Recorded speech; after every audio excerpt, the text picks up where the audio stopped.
देखी ढेरे दिन से हमारे टोला में वो कांड होता है। कांड का होता है ई बाटे हमारे टोला के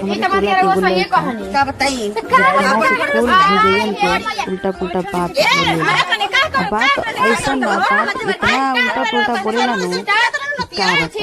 बता देख एकरा माई से और हना देवे आइल वाली गांव के कोन निहरा ए फौजी के से बतिया तो हो गजबे माई कहता कि हमार लइका ऐसा नहीं सही कहली गल बाकी अपन दही केहू के खाता ना लगे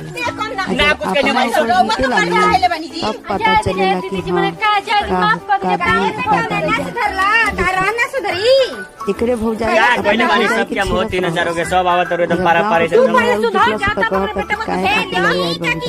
देखा ई भौजाई के उनके खैनी है दूसरा पार्टी में एकरा के छरत रहली दूसरा से लड़ला में भलाई नहीं थी अपना के साथ है वो ठीक से रहो मान ला कि देवरे बता का कुछ बोल दी अगर ऐसा भौजाई मिल गई में